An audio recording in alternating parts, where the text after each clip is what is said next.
एक बार फिर Rajshree Raman CTET class में मैं आप सबों के बीच उपस्थित हुआ हूं और एक नए प्रकरण को लेकर के आया हूं जो है ज्यों प्याजे का सिद्धांत।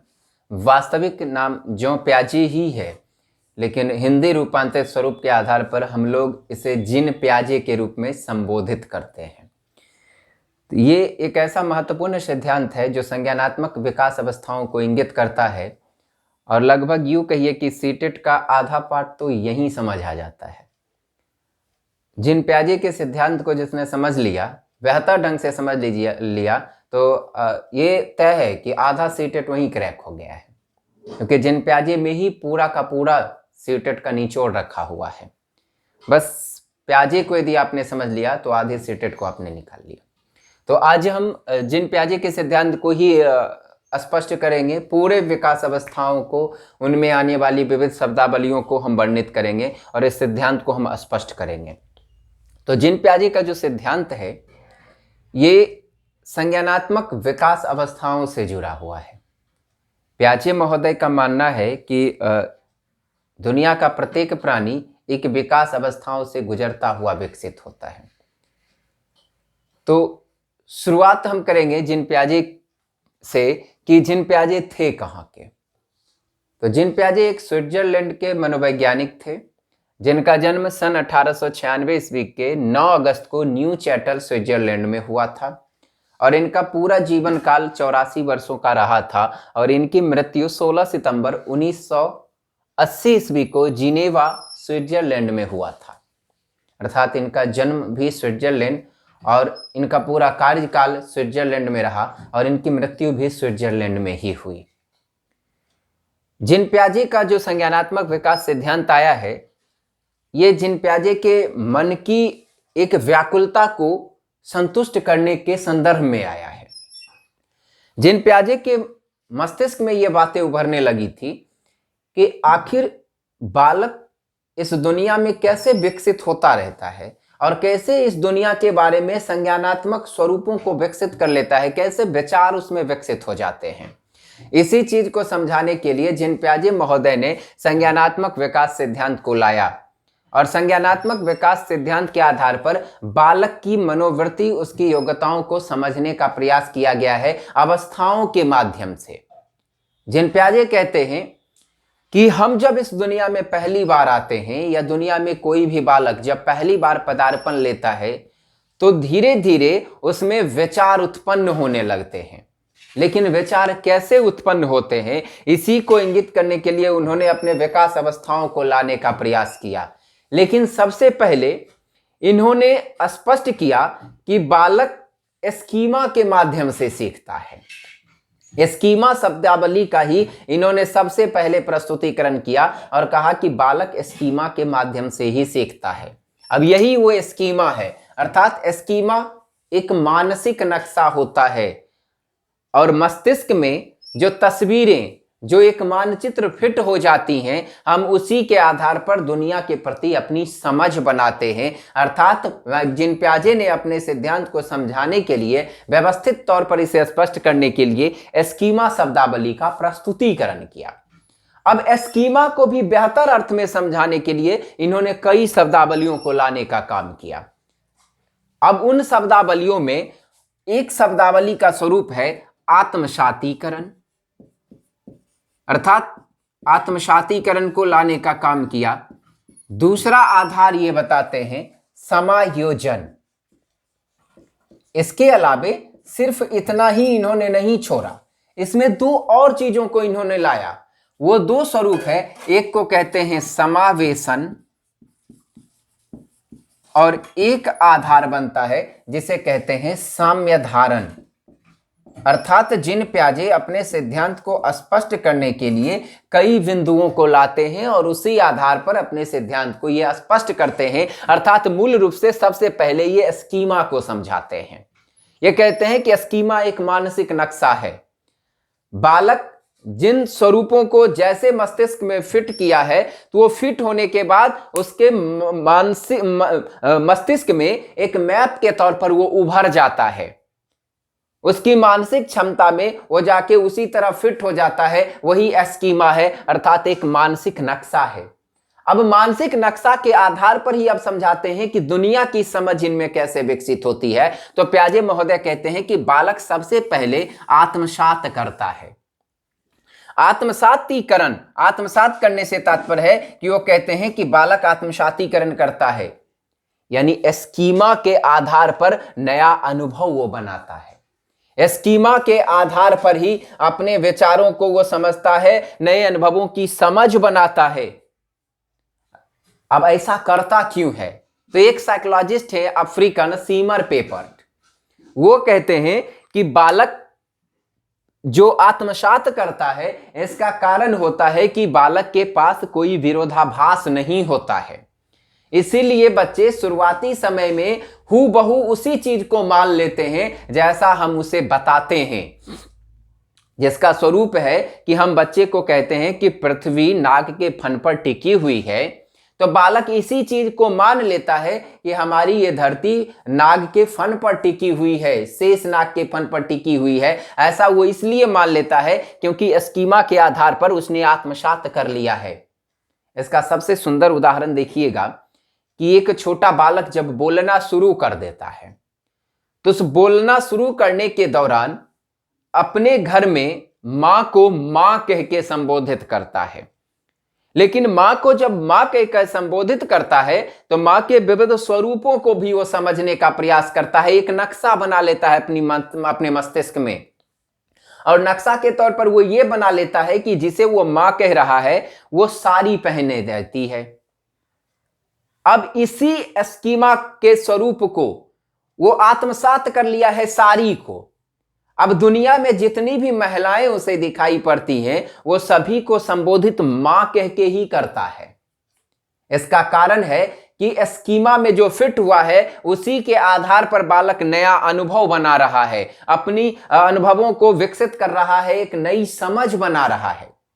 दीदी को देखता है फ्रॉक सूट पहने हुए, तो दीदी के चेहरे से नहीं अपितु उसके पहनावे से पहचान विकसित करता है। और दुनिया में जितनी भी लड़कियां हैं वो यदि फ्रॉक सूट पहने हुई होती हैं तो बच्चा उसे दीदी ही संबोधित करता है, क्योंकि उसने उसे आत्मसात कर लिया है। यही कारण है कि कम उम्र के बच्चों को जो शैशवावस्था में होते हैं उसे आप पक्षी दिखाओ और पक्षी को कौवा संबोधित करो, बच्चा कौवा को पहचान लेगा।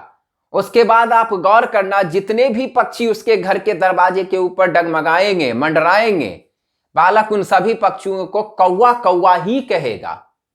इसका कारण है कि बालक के पास अभी विरोधाभास नहीं है, वो ज्यों का त्यों उसे प्राप्त कर लिया है। और स्कीमा में जो कौवा एक फिट हुआ है उसी आधार पर वो नए पक्षियों को देखकर भी नए अनुभव की समझ विकसित कर लेता है और दूसरे पक्षियों को भी वो कौवा ही संबोधित करता है। अर्थात प्याजे कहते हैं प्राणी ने आत्मसात कर लिया है, स्कीमा की एक नई समझ बनी है। और इसी को सीमर पेपर महोदय कहते हैं कि प्राणी ऐसा इसलिए कर रहा है क्योंकि आत्मसात जो किया है उस संदर्भ में उसके पास विरोधाभास अभी नहीं है, अभी तार्किक क्षमताएं नहीं विकसित हुई, अभी तर्क नहीं कर रहा है। इसीलिए बालक उसको मान लेता है क्योंकि उसके विरोध में कोई शब्द उसके पास नहीं है। लेकिन अब प्याजे कहते हैं कि इसी स्कीमा को बेहतर ढंग से अब स्पष्ट करने के लिए एक नवीन शब्दावली आती है, समायोजन। यानी प्याजे महोदय कहते हैं कि बालक स्कीमा में जो फिट किया था उसके आधार पर नए अनुभव की समझ बनाया, आत्मसात किया। लेकिन अब ये जो आत्मसातीकरण का स्वरूप है, जो उसने आत्मसात करके रखा है, जो अनुभव है, जो पूर्व अनुभव है, ये इस पूर्व के अनुभव में अब नवीन अनुभव का समावेश हो जाता है। अब नए विचार आ जाते हैं और पुराने विचार परिवर्तित हो जाते हैं। जब पुराना विचार परिवर्तित होता है तो बालक उस परिस्थिति में समायोजन करना शुरू कर दिया है। अब समायोजन का आधार है कि वही बालक अब नए विचारों को प्राप्त कर लिया है, उस बालक के पास अब विरोधाभास आ गया है। यानी सीमर पेपर कहते हैं कि आत्मसातीकरण क्यों बदला, समायोजन क्यों हुआ, तो क्योंकि आत्मसात जो उसने पहले किया था वहां विरोधाभास नहीं था, लेकिन अब बालक के सामने विरोधाभास उत्पन्न हो गया है। अब बच्चे को यह समझ में आना प्रारंभ हो गया है कि कौवा सारे पक्षी कौवे नहीं है। क्यों नहीं है? तो कौवा काला होता है, मैना चितकावर होती है और तोता हरा होता है, अर्थात उनके रंगों से विभेद अब करने लगा है। अब बच्चे के पास एक विरोधाभास आया कि सभी कौवा कैसे हो सकता है, जितनी भी पक्षियां हैं वो कौवा नहीं हो सकती। क्यों? क्योंकि कौवा काला है और अन्य पक्षी जो हैं उनके रंग बदल रहे हैं। या मां को देखता है तो मां कहता है क्योंकि साड़ी पहनती है मां, लेकिन दूसरे धीरे धीरे जब विरोधाभास उसमें आता है, समायोजन करता है, तब वो चेहरा पहचानने लगता है, आवाज पहचानने लगता है। अब उसे लगता है उसकी मां की आवाज अलग है और दुनिया की अन्य महिलाओं की आवाज अलग है, तो फिर वो महिला मेरी मां नहीं हो सकती। अब बच्चे तर्क करते हैं, उनमें यह भाव उत्पन्न हो जाता है, समायोजित हो जाता है, परिस्थिति को समझने लगता है, पूर्व वाले विचार बदल जाते हैं, नए वाले विचार उसमें घर कर जाते हैं। अब इसी संदर्भ के दौरान एक समावेशन आता है, लेकिन उससे पहले समायोजन में ही एक स्वरूप आप समझिए, अनुकूलन। अनुकूलन कहता है परिस्थिति के साथ समझौता। जैसी परिस्थिति है उस परिस्थिति के अनुसार ही बालक अपने आप को ढाल लेता है। जैसे कि कौवा देखा लेकिन वहां कई पक्षियां थी, तो परिवेश के आधार पर उसने देखा कि इसका रंग काला है ये कौवा है, इसका हरा है तो ये तोता है। भिन्न भिन्न रूपों में ये भिन्न भिन्न पक्षी हैं। उसी अनुसार बालक अपने आप को वहां उस परिवेश में ढाल लेता है, अनुकूलित कर लेता है। और इससे के संदर्भ में एक प्रश्न सीटेट में आया था कि एक बच्ची अपने पिता को दाल और भात खाते देखती है, तो दाल और भात को आपस में मिलाकर खाते देखती है। तो बच्ची स्वयं भी जब दाल और भात को खाती है तो आपस में उसे मिला करके ही उसका सेवन करती है। वो कौन सा स्वरूप है? उसमें ऑप्शन था अनुकूलन। करेक्ट जवाब अनुकूलन ही होगा, क्योंकि वो बच्ची परिस्थिति के साथ समझौता कर रही है, उस परिवेश के साथ समायोजित हो रही है। जैसा परिवेश है और जैसे परिवेश में उसने देखा है उसी के साथ अपने आप को ढालने का उसने प्रयास किया है। माता पिता को वो देखती है कि चावल और दाल दोनों को मिक्स करके वो भोजन के रूप में ग्रहण करते हैं, तो बच्चियां भी धीरे धीरे वही क्रियाओं को करना प्रारंभ कर देती है, अर्थात परिवेश के साथ स्वयं को ढाल लेना अनुकूलन कहलाता है। अब हम इसी में एक नई शब्दावली है जो स्कीमा को ही समझाना है, जो समावेशन है। और बच्चों में जो सीटेट वगैरह पढ़ते हैं, ये समायोजन का ही एक आधार समझिए समावेशन है और साम्य धारण है। यहां पर बच्चे फर्क नहीं कर पाते हैं और मिस होता है, और ऑप्शन में यदि समायोजन होता है तो बच्चे समायोजन को टिक कर देते हैं, ना तो समावेशन लेते हैं ना तो साम्य धारण लेते हैं। जबकि अपने अपने अर्थों में समावेशन अलग है और साम्य धारण अलग है। समायोजन कहता है कि पूर्व का जो अनुभव है इसमें अब परिवर्तन हुआ है और नवीन विचार आया है, और नए विचारों ने पहले वाले विचारों के जगह पर अपना स्थान परिवर्तित करके उस स्थान को कैप्चर कर लिया है, अर्थात समायोजन हो गया है, नए विचार अब यहां आ गए हैं। लेकिन समावेशन क्या कहता है कि हमारी जो ये स्कीमा है, जो स्कीमा हमें पहले से फिट है, अब इस स्कीमा के आधार पर हमारी जो संज्ञानात्मक संरचना है, उस स्कीमा के उस संज्ञानात्मक संरचना में ही बदलाव हो गया है। अब समझिए संज्ञानात्मक संरचना क्या है। तो संज्ञानात्मक संरचना है कि स्कीमा में जो हमने फिट करके रखा है, जो हमारे मस्तिष्क में, जो हमारी स्कीमा में एक संगठित स्वरूप है, वही संज्ञानात्मक संरचना है, यही संशोधित हो गया है। अब यह संशोधित कैसे हो रहा है? तो बच्चा पहले कुत्ता को देखकर कुत्ता कहता था और गाय को देखकर भी गाय कहता था, यानी उसके मानसिक नक्शा, उसके मैप में यह फिट हो गया था कि कुत्ते के 4 पांव हैं और गाय के भी 4 पांव हैं, तो कुत्ता और गाय में फर्क नहीं किया, कुत्ता को भी कुत्ता और गाय को भी उसने कुत्ता कहा। यह आत्मसातीकरण है। यही विचार बदला तो समायोजन हो गया। लेकिन समावेशन का आधार यहां कहता है कि बालक कुत्ता से गाय की ओर जो परिवर्तित हो रहा है, तो उसके स्वयं के विचार बदल रहे हैं। अपने ही विचार में वो संशोधन किया है कि पहले गाय को भी कुत्ता कहता था, लेकिन अपने ही संज्ञानात्मक स्वरूप उसके बदल गए हैं। अर्थात बदलने का आधार है कि अपनी संज्ञानात्मक क्षमता को उसने संशोधित किया है कि ना ना ना, ये कुत्ता नहीं हो सकता, क्योंकि इसकी आवाज कुत्ते जैसे नहीं है, इसकी आवाज बदल रही है, इसकी हाइट अलग है, इसकी कार्यशैली अलग है। अर्थात बच्चे के संज्ञानात्मक संरचनाएं ही बदल जाएंगी, और यह संज्ञानात्मक संरचना अर्थात उसका संगठन है, और यह बदलती क्यों है? मानसिक संक्रिया के कारण। बालक मानसिक तौर पर चिंतन करता है, मनन करता है, तब उसे समझ आता है कि नहीं, पहले वो गलत था, तो गलत था तो अब क्या सही होगा, तो संशोधित करेगा विचार को, अर्थात विचारों में संशोधन ही समावेशन है। यहां बालक स्वयं से संशोधन करता है क्योंकि विचार बदले हैं, समायोजन हुआ है तो संशोधित हुआ है। अब समायोजन हुआ, नवीन विचार उसमें आया, लेकिन नवीन विचार आने के दौरान उसने संशोधन किया है, तभी तो नवीन विचार आए हैं, अर्थात उसकी संज्ञानात्मक क्षमताएं ही बदली हैं, उस संरचना में ही परिवर्तन हो गया, स्कीमा ही बदल गया। ये जो स्कीमा बदल गया यही वास्तविकता में समावेशन है। और इसी संदर्भ में आता है एक अलग बिंदु, साम्य धारण। यह साम्य धारण कहता है असंतुलन से संतुलन की ओर बढ़ना। अब ये असंतुलन से संतुलन की ओर बढ़ना समावेशन के आधार से जुड़ता हुआ जाता है कि बालक की स्कीमा में एक फिट था गाय, लेकिन गाय के आधार से अब बच्चे को लगा कि नहीं, ये तो बैल है, ये गाय नहीं है। अब वो भ्रमित होने लगता है, ये कैसे होगा। अब बालक अव्यवस्थित हो जाता है, विचलित हो जाता है कि हमने तो पढ़ा ये गाय है, लेकिन इसकी आवाज बदल गई, स्वरूप बदल गया, ये कैसे हुआ। अब बच्चा बेचैन हो गया है, विचलित हो गया है, अर्थात असंतुलित हो रहा है। और जब असंतुलित होता है तब धीरे धीरे उसके विचार बदलते हैं, संशोधन होता है, समावेशन आता है। और समावेशन जब होता है तब बालक में समायोजन हो जाता है। गौर करना, बालक में स्कीमा है, स्कीमा से आत्मसात किया, आत्मसातीकरण के दौरान अब विचार संशोधित होगा, अपने ही संज्ञानात्मक संरचनाएं बदलेंगे, बदलने के दौरान बालक समायोजित होगा। लेकिन इसी समायोजित होने के दौरान, आत्मसातीकरण और समायोजन के दौरान बीच में उथल पुथल की स्थिति आती है। बालक बेचैन होता है, क्या करें क्या ना करें, ऐसी वाफो की स्थिति बन जाती है। तो इस स्थिति में बालक असंतुलित रहता है, लेकिन असंतुलित स्वरूप से पुनः जब संतुलित होने लगता है तो वही संतुलन साम्य धारण है कि व्यवस्था एक बैलेंस बनाने का काम करता है। अर्थात दीन प्याजे महोदय कहते हैं कि जब बैलेंस बनाने की स्थिति उत्पन्न हो जाए, असंतुलित विचलित अवस्था को पूर्ण रूप से व्यवस्थित करने का जहां प्रयास किया जाए, वही वास्तविक तौर पर साम्य धारण कहलाता है। और इन सभी चरणों के दौरान मानसिक संक्रिया और संज्ञानात्मक संरचनाओं में बदलाव होता रहता है।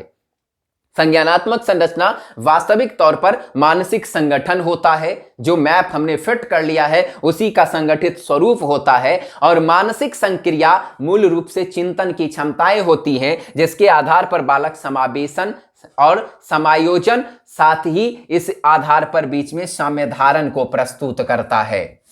इस प्रकार से स्कीमा को उन्होंने विविध शब्दावलियों के रूप में समझाने का प्रयास किया। अब प्याजे महोदय कहते हैं कि यह स्कीमा मात्र था, यहां से हम में संज्ञान विकसित होता है। अब प्याजे को बालक के स्वरूप समझ में आने लगे। अब प्याजे अपने सिद्धांत को बढ़ाने का काम करते हैं।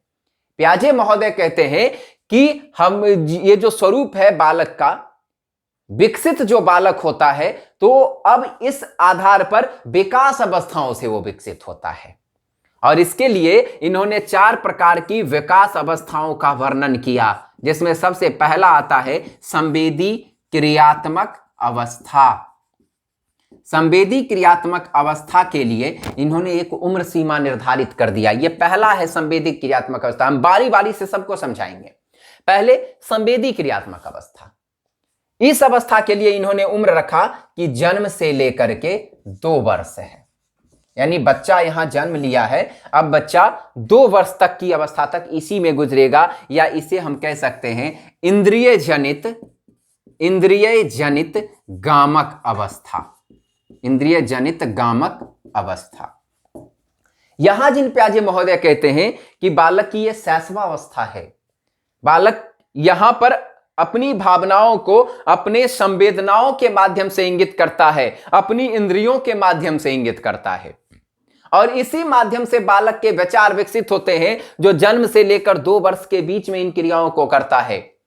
अर्थात प्याजे महोदय कहते हैं कि इस अवस्था का बालक विविध प्रकार की क्रियाओं और अपनी भावनाओं को स्पष्ट करने के लिए अपनी इंद्रियों का इस्तेमाल करता है। अब इसका स्वरूप इंद्रियां, कर्मेंद्रियां दोनों का प्रयोग करेगा, लेकिन व्यवस्थित तौर पर नहीं कर पाएगा, एक सांकेतिक तौर पर करेगा। यानी जैसे देखिए, बालक लेटा हुआ है चादर के ऊपर, तो चादर के ऊपर लेटा हुआ है तो उसे वो कैसे प्राप्त करेगा? उसे चादर के ऊपर एक खिलौना रखा हुआ है, बच्चा जा नहीं सकता है खिलौने के पास। तो प्याजे महोदय कहते हैं कि अपनी क्रियाओं के आधार पर वो इंगित कर देगा।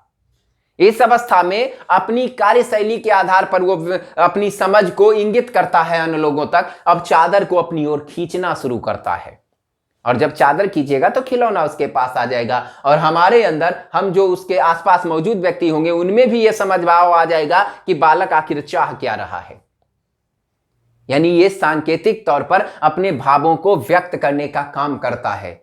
लेकिन ज्ञान प्याजे ने कहा कि यहीं तक जन्म से 2 वर्ष की जो अवस्थाएं हैं, इसमें बालक कई कार्यों को सीख लेता है, कई स्वरूपों को समझ लेता है, यही संवेदनाओं के माध्यम से भी समझता है। अब जैसे देखिएगा, अग्नि को बालक टच करता है, छूता है, ज्वलन होती है, तब वो भागता है, घबराता है। यहां डर होता है, वो संवेदनाएं हैं। यही संवेदी क्रियात्मक अवस्था है जहां त्वचा के प्रयोग से उसने उन चीजों को समझा, उसके वास्तविकताओं को समझा। अब जिन प्याजे महोदय ने इस अवस्था को समझाने के लिए और बेहतर ढंग से विकास अवस्था को समझाने के लिए इसे 6 भागों में विभाजित कर दिया। अब एक पार्ट नहीं, इसे 6 पार्ट में विभाजित कर दिया, और इसी 6 पार्ट से सीटेट में प्रश्न आ जाता है। 6 भागों में इसे विभाजित करते हुए अलग अलग नामों से उसका संबोधन जिन प्याजे ने कर दिया। बारी बारी से उन सबको मैं लिख देता हूं। पहला है संवेदी क्रियात्मक अवस्था, यानी बीच में एक मॉडल टाइप में करता हूं, संवेदी, सिर्फ संवेदी मैं लिख देता हूं, आप सब समझ लेना, यह संवेदी क्रियात्मक अवस्था है। अब इसको 6 भागों में इन्होंने विभाजित कर दिया, अर्थात 6 उप अवस्था में, 6 पार्ट में विभाजित करके अपने सिद्धांतों को इन्होंने स्पष्ट करने का प्रयास किया। अब पहला जो स्वरूप है, इसको इन्होंने कहा प्रतिवर्त क्रिया। फिर मैं बारी बारी से सबको अलग अलग समझाऊंगा कि यहां क्या होता है। दूसरे को इन्होंने कहा प्रमुख वृत्तीय, प्रमुख वृत्तीय प्रतिक्रियाओं की अवस्था, प्रतिक्रियाओं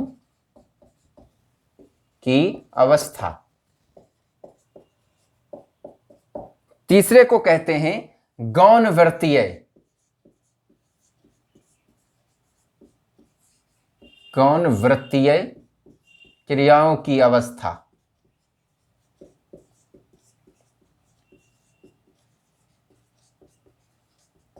चौथे को कहते हैं गौण प्रतिक्रियाओं, गौण प्रतिक्रियाओं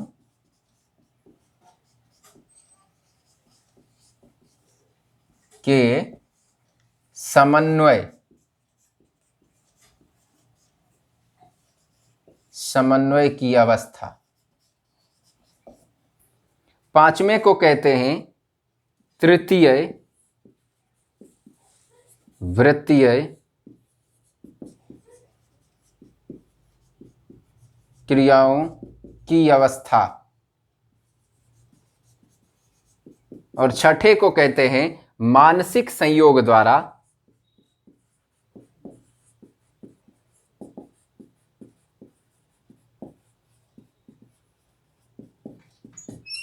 खोज की अवस्था। अब इसे बेहतर ढंग से ये बारी बारी से समझाने का प्रयास करते हैं जिन प्याजे महोदय। अब प्याजे कहते हैं कि पहला है प्रतिवर्त क्रियाओं की अवस्था। इस अवस्था में बालक में सिर्फ एक क्रिया होती है। अब इसकी उम्र सीमा भी उन्होंने अलग विभाजित किया है कि जन्म से लेकर के 30 दिन का, यहां जन्म से 30 दिन है, यहां 1 से 4 माह है, यहां 4 से 8 माह है, ये 8 से 12 माह है, ये 12 से 18 माह है, और ये 18 से 24 माह है। अब जिन प्याजे महोदय बारी बारी से इसे समझाने का प्रयास करते हैं, यहां कहते हैं प्याजे कि प्रतिवर्त क्रिया की अवस्था, ये जन्म से 30 दिन का है। अर्थात बालक जब जन्म लेता है तो जन्म से 30 दिन में वो क्या क्या करता है। तो प्याजे महोदय कहते हैं कि जन्म के शुरुआती काल में बच्चा सिर्फ एक ही क्रिया करता है और वो है चूसन क्रिया। यानी बच्चे मां के दूध को पीते हैं तो चूसन क्रियाएं होती हैं। सिर्फ व सिर्फ बालक चूसन कार्य करता है, जो प्रतिवर्त क्रिया है, जो अवस्था के तहत गुजर रहा है, उम्र के आधार पर करते चलता जाता है। और जैसे जैसे उम्र उसकी बढ़ती चली जाती है, परिपक्वता स्तर उसका बढ़ता चला जाता है। इसीलिए इन्होंने इसे अवस्थाओं में विभाजित किया। दूसरे स्वरूप को कहते हैं प्रमुख वृत्तीय प्रतिक्रियाओं की अवस्था। यानी प्याजे महोदय कहते हैं कि जब बालक इस अवस्था में मौजूद होता है, प्रमुख वृत्तीय प्रतिक्रियाओं की अवस्था में आता है, अर्थात पहले के दूसरे में जब आता है, तो पहली वाली जो क्रिया है, जो प्रतिवर्त क्रियाओं में बालक किया करता है, इसे ही अपने अनुभव के आधार पर दोहराता है। अनुभव के आधार पर दोहराने से तात्पर्य है कि आप पाते हैं कि बच्चा शुरुआती समय में सिर्फ और सिर्फ मां का दूध पीता है, लेकिन प्याजे कहते हैं कि जब बालक 30 दिन के ऊपर का हो जाए तो 1 महीने से 4 महीने के बीच में बालक मां के दूध के अलावे अन्य जितनी भी दुनिया में वस्तुएं मिलती हैं सभी को मुंह में डालने का प्रयास करता है और उसे चूसता है। क्यों ऐसा करता है? तो कहते हैं पहली क्रिया को ही वो दोहराता है, क्योंकि यहां पर अनुभव उसे प्राप्त हुआ है और इसी अनुभव के आधार पर अगली क्रियाओं को करता है, जिसका सुंदर उदाहरण आपके घर में बच्चे मिल जाएंगे मुंह में उंगलियां डाले हुए, या आपकी गोद में बैठा हुआ है और आपके कपड़ों को अपने मुंह में डालना शुरू कर दिया है। ये जो चूसने की क्रिया है वही प्रबलता की ओर बढ़ती जा रही है और बालक उसी क्रियाओं को दोहराना प्रारंभ कर दिया है, उसी को विकसित कर रहा है, उसी अनुभव को आगे बढ़ा रहा है। तीसरा स्वरूप कहते हैं गौण वृत्तीय प्रतिक्रियाओं की अवस्था, यानी गौण वृत्तीय क्रियाओं की अवस्था। यहां पर जिन प्याजे महोदय कहते हैं कि बालक का स्वरूप अलग हो गया है, अब यहां बालक थोड़ा उलट पुलट करता है, आनंद लेता है, थोड़ा उसे अब मजा आता है। यानी प्याजे महोदय कहते हैं कि इस अवस्था में जब बालक आता है तो ये 4 से 8 माह का हो जाता है। यहां बालक को थोड़ा कुछ मजा आने लगता है, थोड़ा खेलने में आनंद आता है। कैसा स्वरूप कि आप किसी कार्य को कर दो, वो कार्य बिगड़ जाए तो बालक उसे बार बार बिगाड़ेगा। जैसे बालक लेटा हुआ है और उसके पास कोई खिलौना रखा हुआ है, एक डब्बा रखा हुआ है, एक डब्बा, वो गिर जाए, बालक के पास में रखा हो और बालक के हाथों से टकराते ही वो गिर जाए और आप क्या करो, फट से उसे उठा दो। अब बच्चा इस चीज को देख लेगा। देखने के बाद प्याजे क्या कहते हैं कि अब बालक उस चीज को फिर से पलट देगा।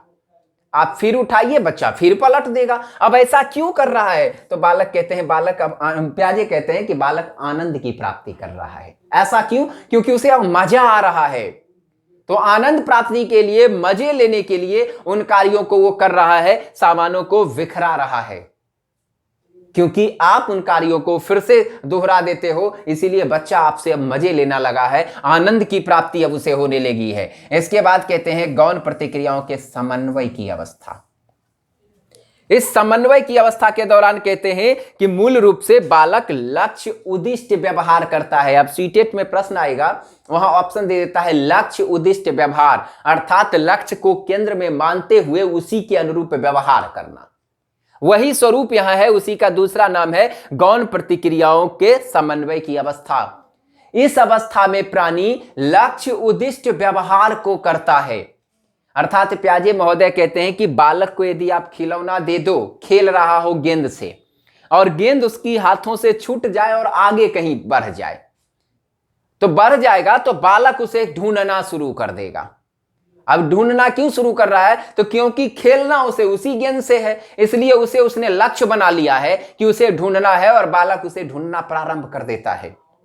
अर्थात लक्ष्य केंद्रित व्यवहार कर रहा है। जो उसने लक्ष्य बनाया है उसके अनुरूप वो कार्यों को करना शुरू कर देता है। इसलिए कहा जाता है कि गौण प्रतिक्रियाओं के समन्वय की अवस्था में बालक लक्ष्य उद्दिष्ट व्यवहार करता है। हाँ, एक कमी है यहां पर, इस अवस्था में, उप अवस्था में एक कमी है कि बालक की अभी मानसिक क्षमताएं उतनी विकसित नहीं हुई हैं। यदि वो खिलौना खो गया है और उसी दौरान बालक लक्ष्य उद्दिष्ट व्यवहार कर रहा है, खिलौना प्राप्त करने के लिए उसे ढूंढने का प्रयास कर रहा है, लेकिन आप उसके सामने कोई दूसरा खिलौना उस समय ला करके दे देंगे तो पहले वाला जो खिलौना वो ढूंढ रहा था वो लक्ष्य से अब भटक जाएगा। अब बालक उसे भूल जाएगा और लक्ष्य तो सिर्फ बना हुआ है उसका खेलना खिलौने से, तो दूसरा खिलौना मिल जाएगा तो वो पहले वाले को भूल जाएगा, वो जो खोया वो खोया ही रह जाएगा। बालक नवीन खिलौनों से खेलना शुरू कर देगा। अब आगे जब आते हैं तब कहते हैं तृतीय वृत्तीय क्रियाओं की अवस्था, ये 12 से 18 साल है। यहां प्याजे महोदय कहते हैं कि इस अवस्था में आने के बाद 12 से 18 माह की आयु का होने के बाद बालक त्रुटि एवं प्रयास के माध्यम से सीखता है, गलतियों से सीखना शुरू करता है और अपने द्वारा प्रयास करके वस्तुओं की गुणों उसकी विशेषताओं को जानने का प्रयास करता है। अब जैसे देखिए 12 से 18 माह का बच्चा हो जाए, उसके पास ये पेन आप गिरा देना, तो बच्चा पेन को उठाएगा, उसको छेड़छाड़ करेगा कि ये क्या है, हो सकता है घासेगा भी, इसको जोड़ने का भी प्रयास करेगा, ढक्कन को और पूरे पेन को आपस में लगाने का प्रयास करेगा। वो गलतियां करेगा, हो सकता है ढक्कन को पछवाड़े में लगा दे, लगाना आगे मुख पे था, तो कई बार त्रुटियां करेगा, लेकिन प्रयास के द्वारा बालक यहां पर उन कार्यों को सीख लेगा। इसलिए यहां पर कहते हैं प्याजे महोदय कि यहां बालक त्रुटि और प्रयास के माध्यम से वस्तु की विशेषता या गुणों को समझने का प्रयास करता है। और आखिरी सबसे महत्वपूर्ण है मानसिक संयोग द्वारा खोज की अवस्था, संवेदी क्रियात्मक अवस्था, अर्थात जिन प्याजे की पहली अवस्था की ये छठी उप अवस्था है जो 18 माह से 24 माह तक चलती है। पियाजे महोदय कहते हैं कि इस अवस्था में आने के बाद बच्चों में वस्तु अस्थायित्व का गुण आ जाता है। वस्तु अस्थायित्व के गुण से तात्पर्य है कि बालक किसी संदर्भ बिंदु में, मान लिया जाए कि बच्चे कहीं बैठे हुए हैं और उनके सामने से ओझल दृष्टि से कोई चीज दिखाई पड़ जाए तो बच्चा उसके प्रति अनुक्रिया करने लगता है, अर्थात वस्तु अस्थायित्व का गुण आ गया है। जैसे मान लिया जाए कि सर के ऊपर से एक कौवा उड़ के चला जाए तो कौवे की नीचे परछाई बनेगी, अब उस परछाई के प्रति बालक अनुक्रिया करना शुरू कर देगा, यही वस्तु अस्थायित्व है। या बच्चा पर्दे के पीछे बैठा हुआ है और पर्दे के पास से कोई गुजर जाए जिसे ओझल दृष्टि से उसने हल्का आभास सिर्फ हुआ होगा तो बालक बार बार उधर झांकने लगेगा ऐसे करके।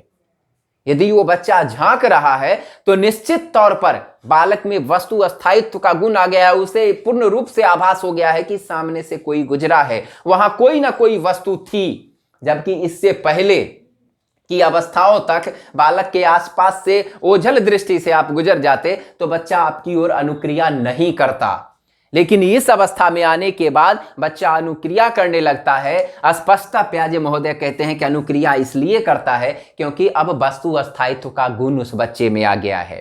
तो इस प्रकार से ये जिन प्याजे की पहली अवस्था थी। इसके बाद जिन प्याजे ने दूसरी अवस्था को विकसित किया, अर्थात उन्होंने कहा कि संवेदी क्रियात्मक अवस्था के बाद बालक की फिर उम्रें बढ़ती हैं, बालक अवस्थाओं से गुजरता रहता है, उसकी आयु बढ़ती चली जाती है, वहीं तक व्यवस्थित नहीं रहता। तो जब अब आयु बालक की बढ़ती है तो उसके विकास स्वरूप भी विकसित होने लगते हैं, अर्थात ये कहते हैं कि अब बालक पूर्व संक्रियात्मक अवस्था में आ जाता है। पूर्व संक्रियात्मक अवस्था जिसकी उम्र सीमा है 2 वर्ष से लेकर के 7 वर्ष, 2 से 7।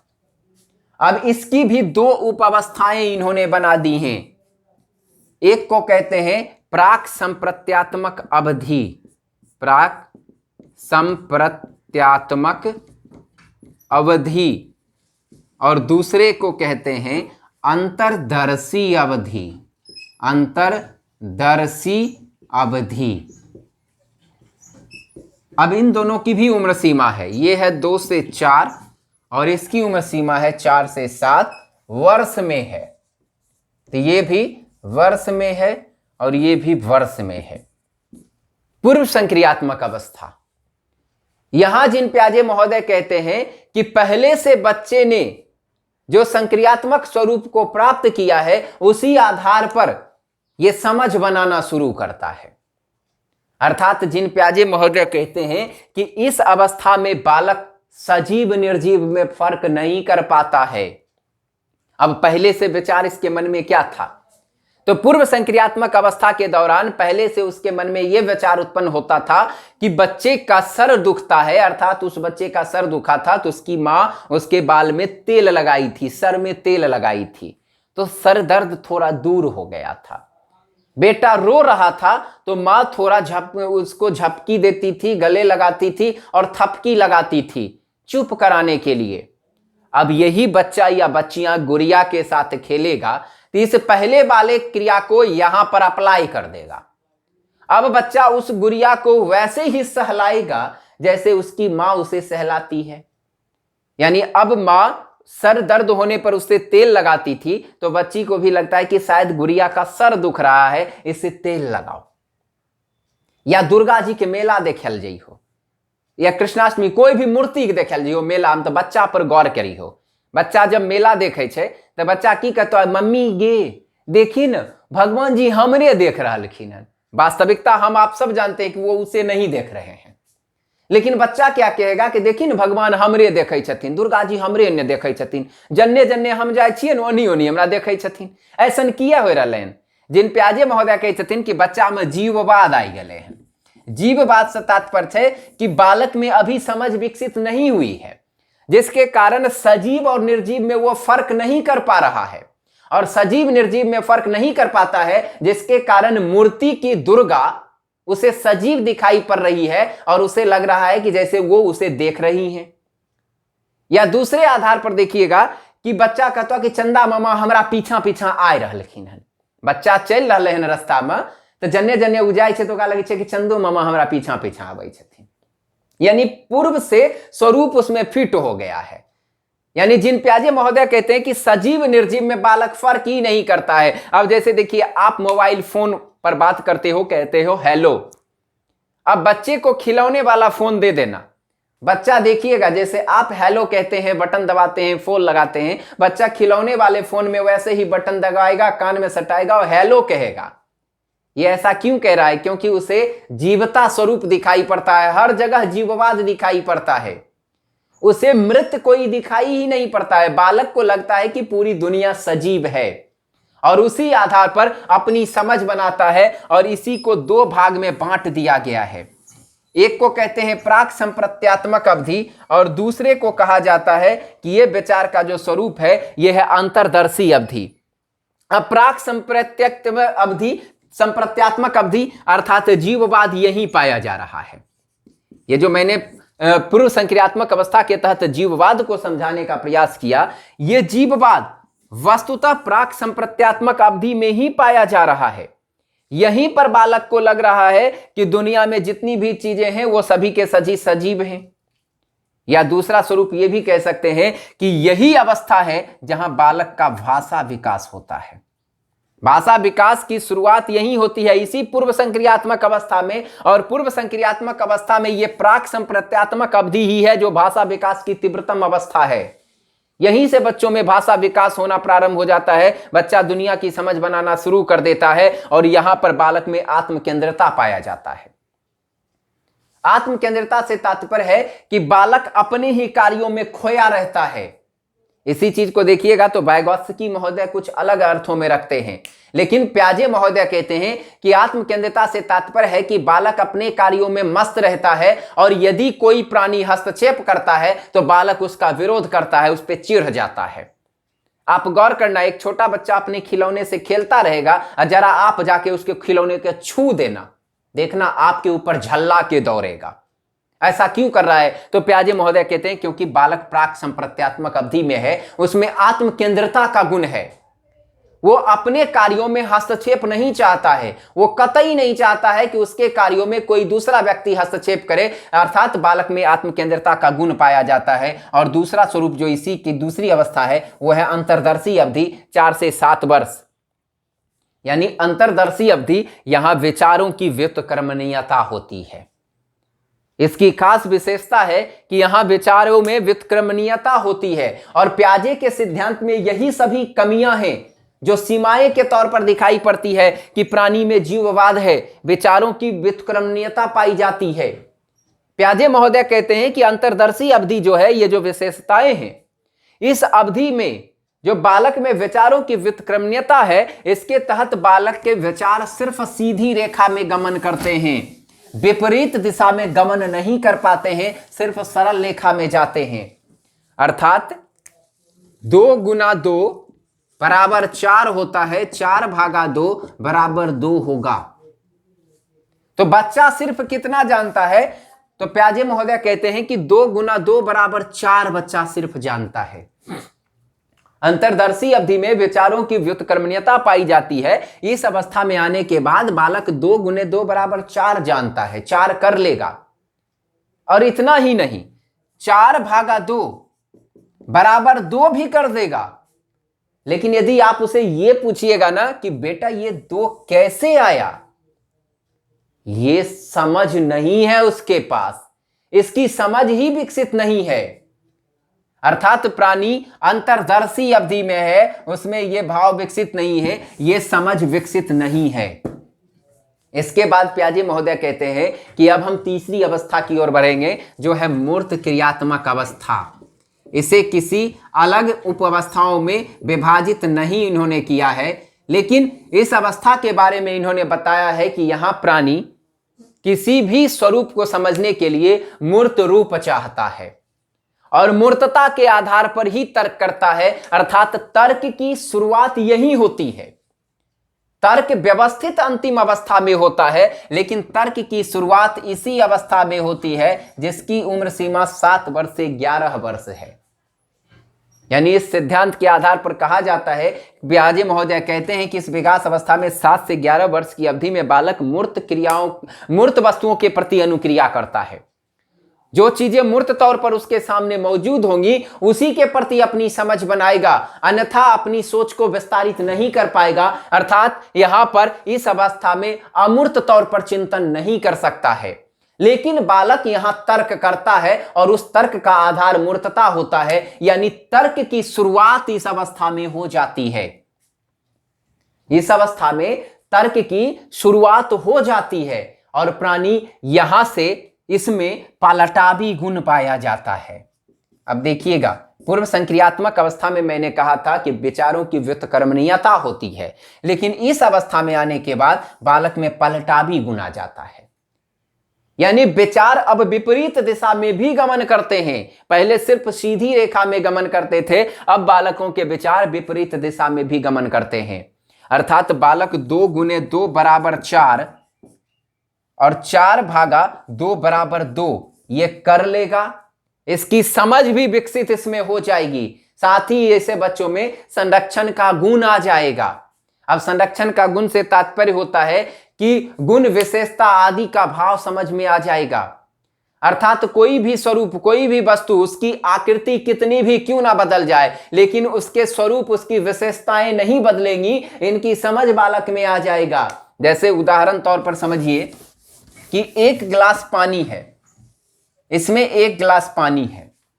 अब इस गिलास के जगह पर इसमें इस बड़े वाले डब्बे में पानी रख दें और यही पानी इसमें रख दें, तो बालक ये समझ लेगा कि पानी यदि 500 ग्राम है तो यहां भी ये जल 500 ग्राम ही होगा। अर्थात आकृतियां कितनी भी क्यों ना बदल जाए, लेकिन उनकी गुण, उनकी विशेषताएं यथावत बनी रहेगी। ये समझ बच्चों में आ जाता है और इस समझ का विकास मूर्त क्रियात्मक अवस्था में ही होता है। लेकिन इससे पहले वाले पूर्व क्रियात्मक अवस्था को देखेंगे तो वहां संरक्षण का गुण नहीं पाया जाता है। और आखिरी अवस्था के तौर पर कहते हैं अमूर्त क्रियात्मक अवस्था या औपचारिक। और मूर्त क्रियात्मक अवस्था जो था उसे ठोस संक्रियात्मक अवस्था भी कहा जाता है। तो इसे कहा जाता है अमूर्त या औपचारिक। उम्र सीमा है 11 से 15 वर्ष। हमेशा ध्यान रखिएगा, इसकी उम्र सीमा 11 से 15 वर्ष के बीच है और इसी कारण से इस सिद्धांत की आलोचना भी हुई है। कहा गया है कि ये कहते हैं कि 11 से 15 वर्ष में ही बालक सीखता है। इसके बाद अर्थात बालक में संज्ञानात्मक विकास होना बंद हो जाता है।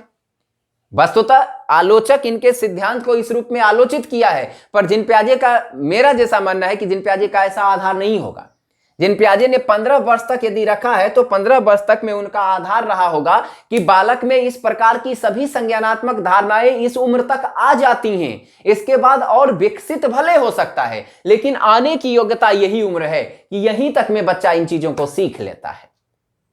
अर्थात जिन पियाजे की सिद्धांत की आलोचना यदि की गई है कटु तौर पर, तो निश्चित तौर पर मेरे ख्याल से वो निरर्थक है। उनके भावों को नहीं समझा गया, आलोचकों ने सीधे आलोचनाएं कर दी। अब 11 से 15 है अमूर्त या अनौपचारिक।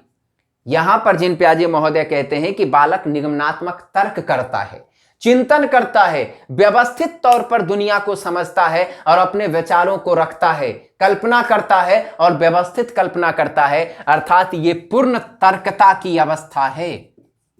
यहां पूर्ण तर्कता की अवस्था है, यहां विचारों का पूर्ण रूप से विकेंद्रीकरण होता है, पूर्ण विकेंद्रीकरण का स्वरूप उनमें विकसित हो जाता है। अर्थात जिन पियाजे कहते हैं कि अमूर्त या औपचारिक अवस्था जो है यही वास्तविक संज्ञानात्मक स्वरूप की व्यवस्थित अवस्था है।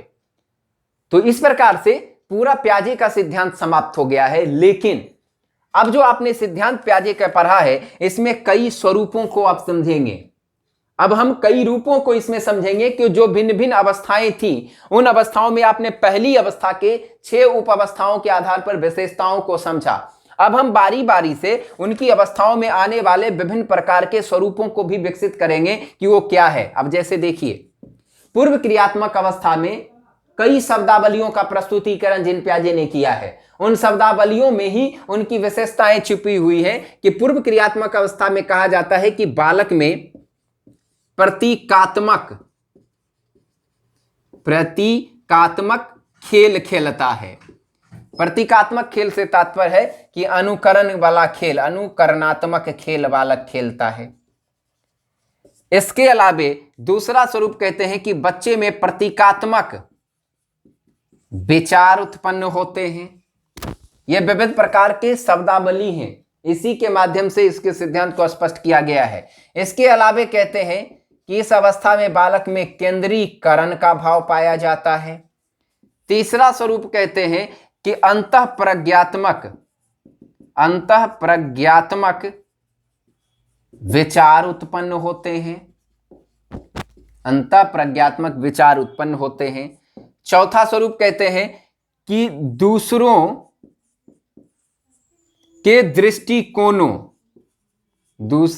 दृष्टिकोणों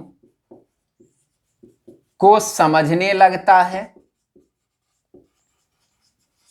इसके अलावे कहते हैं कि विचारों की अनुत्क्रमणीयता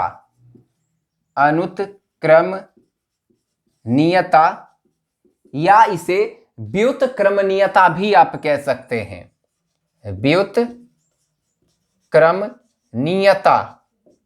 इसके अलावे कहते हैं कि अहम केंद्रवाद,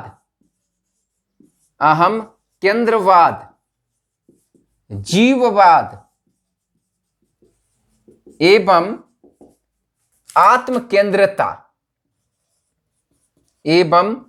आत्मकेंद्रता, ये सभी गुण इस बच्चे में पाए जाते हैं जो मूल रूप से पूर्व क्रियात्मक अवस्था की विशेषता है। और पूर्व क्रियात्मक अवस्था में ये विभिन्न प्रकार की शब्दावलियों का जिन पियाजे ने प्रस्तुतिकरण किया। अब इन्हीं शब्दावलियों से भी सीटेट में प्रश्न आता है। तो पहला स्वरूप समझिएगा, विचारों की अनुत्क्रमणीयता, जिसके बारे में स्पष्टतया हमने बताया कि प्राणी सीधी रेखा में सिर्फ गमन करता है, विपरीत दिशा में नहीं आ पाता है, जिसे मैंने 2 गुने 2 करके समझाया। इसके बाद आता है प्रतीकात्मक खेल, अर्थात बालक अनुकरणात्मक खेल खेलता है। जैसे देखिएगा, बच्चा गुड़िया के साथ खेलता है तो गुड़िया के साथ वैसा व्यवहार करता है जैसे माँ उसके साथ करती है, तो अनुकरण कर रहा है, उसी के आधार पर वो बच्चा खेलता रहता है, यानी अनुकरणात्मक खेल होता है। इसके अलावे कहते हैं कि प्रतीकात्मक विचार से तात्पर्य है कि प्रतीकों के माध्यम से अपने विचारों को रख देना। यहां बालक चित्र वगैरह बनाएगा, नक्शा वगैरह बनाएगा, रेखा चित्र वगैरह खींचेगा और उसी के माध्यम से अपने भावों को रख देगा। तो इस प्रकार से जब यदि भाव बच्चा रख रहा है तो वो प्रतीकात्मक विचार है, अर्थात बालक में वो भाव विकसित हो रहे हैं। इसके बाद कहते हैं कि बालक में केंद्रीकरण आता है। केंद्रीकरण से तात्पर्य है कि किसी एक घटना को समझने के लिए कोई दूसरा घटना को ही आधार बना ले। यानी एक कोई, जैसे देखिए सामान्य तौर पर आप हम समझिए कि हम लोग साइकिल ठीक करना जानते हैं, तो साइकिल यदि ठीक हुआ है तो साइकिल को ठीक किए, साइकिल का पंचर बनाई लिए, केकरे साइकिल खराब भै गेलै, पंचर बने लिए। अब संयोग बस अगला दिन केकरे मोटरसाइकिल में पंचर भै गेलै, तो हम जब मोटरसाइकिल के पंचर बनेबे ना तो की करबे, साइकिल वाला पंचर वाला घटना की याद करबे। यही केंद्रीकरण है कि बालक जब इस अवस्था में रहता है तो इस अवस्था में बच्चों में केंद्रीकरण का गुण पाया जाता है।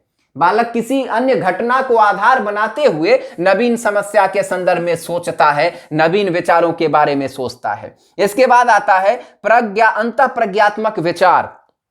अंतःप्रज्ञात्मक विचार कहे छे कि अपने मन में विचार को उत्पन्न होना है, स्वयं से विचार कहना है। अब बच्चा देखियो कभी कभी तोरा से ऐसा प्रश्न पूछता कि तो घबराई जेबो, तोरा खुद आश्चर्य लगता कि विचार एक मन में अलै कहां। यानी बच्चा के मन में ये सब उथल पुथल कौतूहल के स्वरूप कहां से अलै, अंतःप्रज्ञा में कैसे आ गए, बच्चा कैसे हमरा से प्रश्न करे लगले। तो कभी कभी देखियो बच्चा तोरा से प्रश्न की पूछता, पप्पा एक चीज बताओ, हाथी के देखे छिए, हाथी के सूर एते लंबा किया छे। अब बताओ ये चीज तो तोरा का नहीं पूछल कहियो कहलो रे, लेकिन तोरा किया पूछलके, अंतःप्रज्ञात्मक विचार ओकरा खुद के मन में विचार एले। या ई पूछता कि पप्पा हो चंदा मामा केना चल आवे छथिन चौकचंदा पबनी में भोरकी में ऊपर में बाल्टी सुतर के। ये स्वयं के विचार हैं, उनके मन में ही ये प्रस्फुटित हो रहे हैं, इस विचार को हमने नहीं दिया है। अर्थात उसकी अंतःप्रज्ञा, उसकी आत्म जिज्ञासा है जहां से बच्चों में ये विचार उत्पन्न हो गए हैं। इसे ही अंतःप्रज्ञात्मक स्वरूप कहा जाता है। इसके अलावे यह बालक दूसरे के दृष्टिकोण को भी समझने लगता है, अर्थात आपके स्वरूप को समझने लगेगा, आप क्या सोच रहे हो। यदि आप उसके सामने अपने वर्तत्व को रखते हो तो बालक उस दृष्टिकोण को समझेगा, क्योंकि अंतःप्रज्ञात्मक विचार कर रहा है, स्वयं के विचार उत्पन्न हो रहे हैं। तो उस आधार पर आपके द्वारा जो उसकी जिज्ञासाएं को शांत करने का प्रयास किया जा रहा है, तो उसे भी वो समझने का प्रयास करेगा। बालक दूसरे के दृष्टिकोण को भी समझेगा, साथ ही विचारों की अनुत्क्रमणीयता या व्युत्क्रमणीयता, जिसके बारे में आप ऑलरेडी समझ चुके हो। इसके बाद आता है अहम केंद्रवाद, यानी केंद्र में स्वयं को रखना। इससे तात्पर्य होता है दुनिया के बारे में अपने आधार पर ही समझ विकसित कर लेना। अब दुनिया को कैसे समझना है, तो स्वयं कैसा समझ रहे हैं उसी के आधार पर उसके बारे में स्वरूप विकसित करना। यानी जिन प्याजे महोदय कहते हैं कि जब बालक अपने विचार को रखेगा, दुनिया के बारे में अपनी एक समझ बनाएगा, तो केवल व केवल अपने आधार पर ही सोचेगा। यानी बच्चा कहेगा कि मान लिया जाए कहबे कि आम के पेड़ है, तो बच्चा कहते नहीं ई आम नहीं है, ई अंगूर के छै, तो अंगूरे उ मानते। अगर आधार देखियो, कभी बच्चा इस अवस्था में जब बालक विद्यालय जाने लगता है, 2 से 7 का है, तो 3 साल के बाद बच्चा विद्यालय जाने लगता है। यहां आप गौर करना कि विद्यालय में जाने के बाद बच्चे कुछ शिक्षिका से या शिक्षक से पढ़ते हैं और घर आते हैं, तो घर आने के बाद माता पिता यदि उसको सुनते हैं कि बेटा मेरा क्या पढ़ रहा है, और गलतियां यदि सुनते हैं तो बच्चे को टोकते हैं कि बेटा ये गलत है, तो वो क्या कहेगा, नहीं ये सही है। किया सही है, तो हमरा गुरुजी यह बतैलखिन हन, यह सही है, सरजी से ज्यादा तो जाने छहो। हम भी जान रही बच्चा सही में गलत पढ़ रहे हैं, टीचर गलत पढ़ाई दिलखिन हन, लेकिन बच्चा टीचरे के सत्य मानते किया कि केंद्र में अहम केंद्रवाद ओकरा बसल है। बालक स्वयं के भाव के ही अब सच मानते, अब दोसर कोई चीज नहीं मान सके छे, अर्थात इसको अहम केंद्रवाद कहते हैं। अर्थात बालक अपने भावनाओं के आधार पर परिवर्तित स्वरूप नहीं करेगा, अर्थात स्वयं के आधार पर ही अपने ही दृष्टिकोणों को सिर्फ मानेगा। जीववाद आपने समझ ही रखा है कि बालक दुनिया के हर एक चीजों में जीवन देख रहा है, जीवन की तलाश करता है। और आत्मकेंद्रिता कहता है कि बालक स्वयं के कार्यों में हस्तक्षेप नहीं चाहता है, अपनी क्रियाओं में किसी का हस्तक्षेप नहीं चाहता है। अब हम आ जाते हैं मूर्त क्रियात्मक अवस्था, यानी मूर्त क्रियात्मक अवस्था के संदर्भ में प्याजे महोदय ने किन किन शब्दावलियों का प्रस्तुतिकरण किया है। इसके तहत भी इन्होंने कई शब्दावलियों को रखा है, जिसमें है पलटावी गुण, जिसके बारे में आपने ऑलरेडी समझ लिया है कि पलटावी गुण क्या है। इसके अलावे जिन प्याजे महोदय कहते हैं कि इस अवस्था में बालक में क्रमबद्धता आ जाती है, क्रमबद्धता के अलावे दिशा का ज्ञान बच्चों को हो जाता है, अर्थात मूर्त संक्रियात्मक अवस्था में बालक में दिशा का ज्ञान आ जाता है। प्रत्यक्ष वस्तु के आधार पर बच्चा सोचने लगता है, यानी मूर्त तौर पर देखने के बाद ही प्रत्यक्ष वस्तुओं के आधार पर सोचेगा। इसके अलावे संरक्षण का गुण उसमें आ जाएगा, संबंध का गुण आ जाएगा, वर्गीकरण करना शुरू कर देगा, कक्षा में समावेशन शुरू हो जाएगा। अब प्याजी देखिए इसे क्या कहते हैं। कहते हैं कि प्याजे कि बालक जब मूर्त क्रियात्मक अवस्था में रहता है तो सबसे सुंदर स्वरूप की पलटावी गुण उसमें आता है। बालक इस अवस्था में आने के बाद विपरीत दिशा में भी गमन करने लगता है, अर्थात 2 गुने 2 बराबर 4, 4 भागा 2 बराबर 2 होगा, अर्थात पहले वाले 2 कैसे होगा, इस चीज के भाव को, वो समझ को विकसित कर लेता है। इसी को पलटावी गुण कहते हैं। क्रमबद्धता आ जाता है, अर्थात बालक मूर्त आधार पर दुनिया को जब देखता है तो उसका जो वर्गीकरण करता है तो क्रमबद्ध तौर पर वर्गीकरण करेगा। अर्थात वर्गीकरण का एक आधार कहता है कि बालक मूर्त रूप से समझना शुरू कर दिया है। मूर्तता, क्योंकि प्रत्यक्ष वस्तुओं के आधार पर ही उसमें समझ विकसित होती है, तो बालक मूर्त तौर पर समझने लगा। अब मूर्त तौर पर समझने लगेगा तो भिन्न भिन्न रंगों के कलम उसके सामने हम रख देंगे। अब पीला कलर का कलम अलग है, लाल कलर का कलम अलग है, ब्लू कलर का अलग है। अब इसे कहेंगे कि बेटा वर्गीकृत कर दो। बालक 5 पीला एक साथ कर देगा, 4 लाल एक साथ कर देगा, 3 ब्लू एक साथ कर देगा। अब इस बच्चे को हम ये चीज कहेंगे तो ये वर्गीकरण है। अब इसी बच्चे को हम कहेंगे कि बेटा कलम की आकृति के अनुसार उसे क्रमबद्ध सजा दो। बच्चा मूर्त तौर पर देखेगा, प्रत्यक्ष दर्शन करेगा और पाएगा कि पीला कलम छोटा छोटा है, लाल कलम उससे थोड़ा बड़ा बड़ा है, ब्लू कलम इससे भी बड़ा बड़ा है। इस आधार पर उसे सजा देगा, सबसे पहले बड़े वाले को, उसके बाद उससे छोटे वाले, उससे बाद उससे छोटे वाले, या सबसे पहले छोटे वाले को रख लेगा, फिर बड़े वाले को, फिर उससे बड़े वाले को, क्रमबद्ध एक सिस्टम में ले आएगा। क्यों? क्योंकि मूर्त तौर पर वो देख रहा है। और जब मूर्त तौर पर देखेगा तो बेहतर ढंग से वो प्रतीक्षीकरण कर रहा है, जिसके कारण उसमें उसका समझ विकसित हो जाएगा। साथ ही इस अवस्था में प्याजे महोदय कहते हैं कि बच्चों को दिशा का ज्ञान हो जाता है, जबकि इससे पहले की अवस्था में बालक को दिशा का भ्रम हो जाता था। लेकिन यहां प्याजे महोदय कहते हैं कि दिशा का भ्रम नहीं होता है, बालक में व्यवस्थित तौर पर दिशा के ज्ञान आ जाते हैं। बालक बेहतर ढंग से उन चीजों को समझने लगता है। साथ ही बालक में संरक्षण के गुण आ जाते हैं। संरक्षण के गुण से तात्पर्य है कि अभी कुछ देर पहले मैंने संरक्षण को समझाया कि वस्तु की विशेषता, उसके गुण आदि को समझने लगता है, भले ही उसकी आकृतियां क्यों ना बदल जाए। आकृति 1000 गुना बदल सके छे, लेकिन ओकर विचार नहीं बदलते। स्वरूप कितने भी बदल जाएंगे लेकिन इसके विचार नहीं बदलेंगे। यानी जिन प्याजे महोदय कहते हैं कि मान लिया जाए 1 गिलास जल है और इसमें 500 ग्राम जल होगा और इस बड़े लोटे में भी वही जल पलट देंगे तो बच्चे में संरक्षण का भाव है, बच्चा इसको 500 ग्राम ही कहेगा। या ये हो सकता है कि दूध दिखा दे बच्चों को, तो बालक को दूध हम किसी भी टोकरी में क्यों ना दे दे, दूध के भाव हमेशा मीठे ही होंगे। अर्थात बालक की समझ में हमेशा यही रहेगा कि दूध मीठा होता है, बच्चा ये नहीं कहेगा कि दूध तीखा होता है।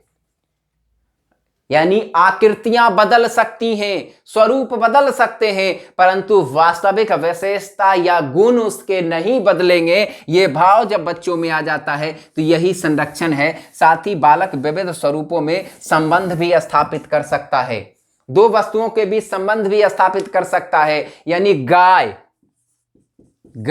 प्लस बिल्ली में क्या क्या संबंध हो सकते हैं, क्या समानताएं पाई जा सकती हैं, बालक इस विचारों को रख सकता है।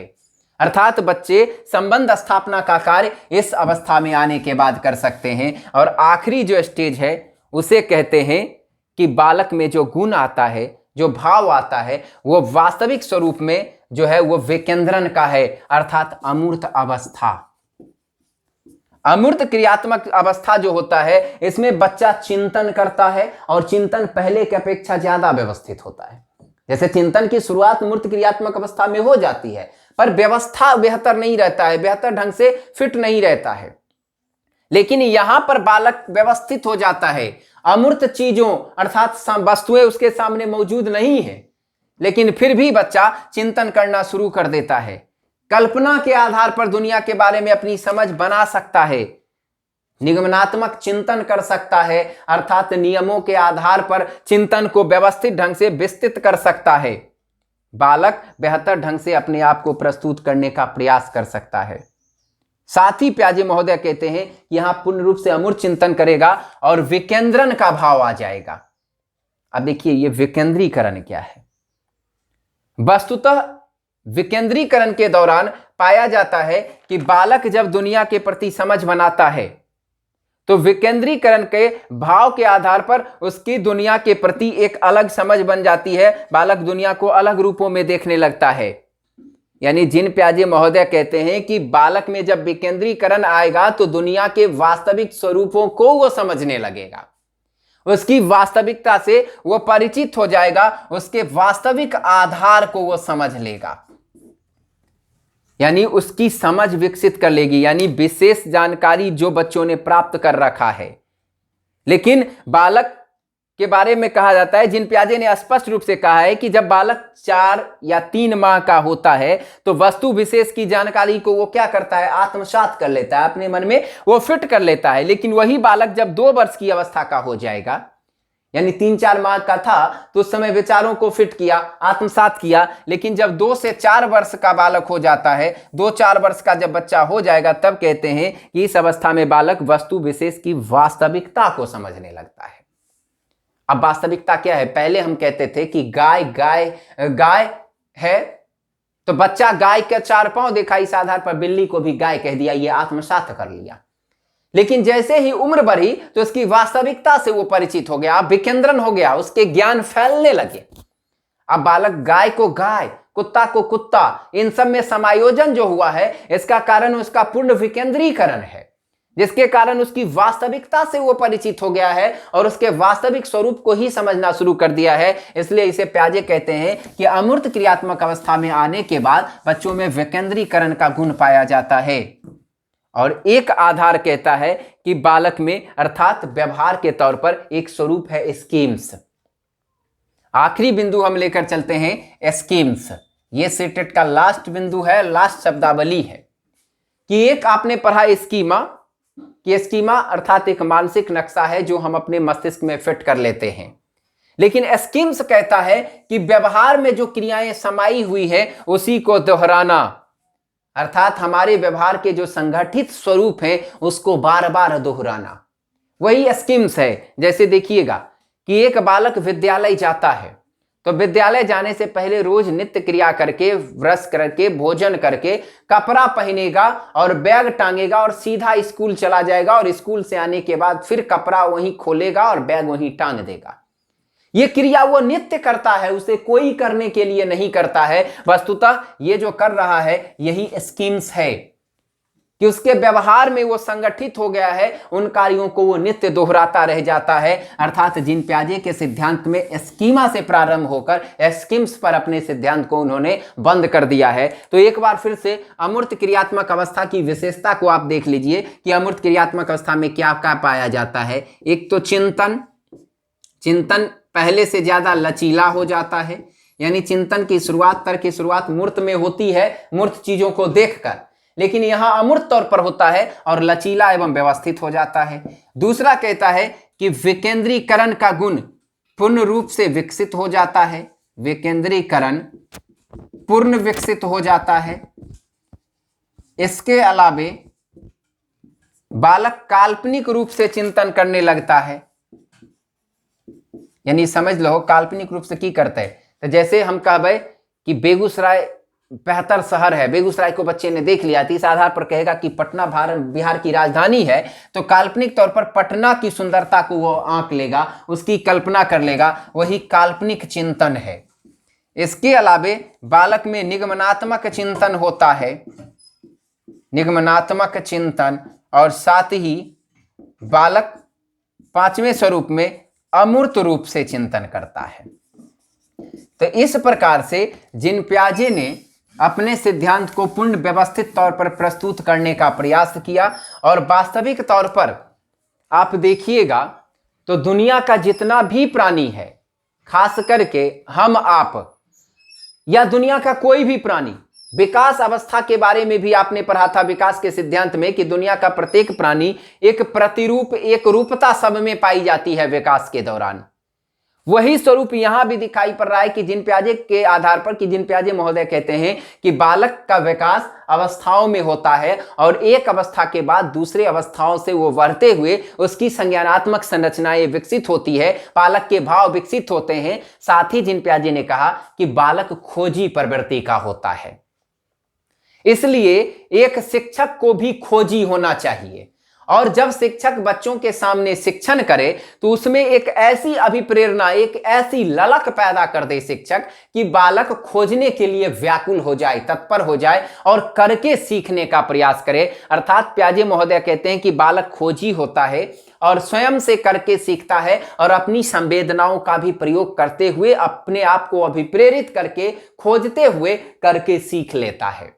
तो इस प्रकार से जीन पियाजे का सिद्धांत एक व्यवस्थित सिद्धांत है। इससे 4 से 5 सीटेट में प्रश्न सीटेट में पूछे जाते हैं। अर्थात सिर्फ बाल विकास ही नहीं, अपितु हिंदी सेक्शन हो, सामाजिक विज्ञान सेक्शन हो, किसी न किसी आधार पर कुल मिलाकर 4 से 5 प्रश्न सिर्फ इतने ही बिंदु से पूछे जाते हैं जो जीन पियाजे से पूछा जाता है। तो आज भर के लिए इतना ही जीन पियाजे तक, और नेक्स्ट वीडियो जब हमारा आएगा तो हम इससे आगे बढ़कर वाइगोत्स्की के सिद्धांत को लाने का प्रयास करेंगे। अर्थात अगली वीडियो जब हमारी आएगी तो वो वाइगोत्स्की का सीटेट से संबंधित सिद्धांत होगा और उससे भी 4 से 5 प्रश्न हर बार सीटेट में फंसते हैं। तो आपको मेरा क्लास कैसा लगा निश्चित रूप से कमेंट करें, लाइक करें और इस वीडियो को अधिक से अधिक आप शेयर करें ताकि अन्य बच्चों को भी फायदा हो। और चैनल को सब्सक्राइब करना ना भूलें और दूसरे को भी सलाह दें जो सीटेट की तैयारी कर रहे हो या बीएड की तैयारी कर रहे हो, तो उन्हें भी सलाह दें कि हमारे इस चैनल को सब्सक्राइब करें ताकि उनके लिए बेहतर वीडियो मैं लाता रहूं और उससे उसे फायदा होता रहे।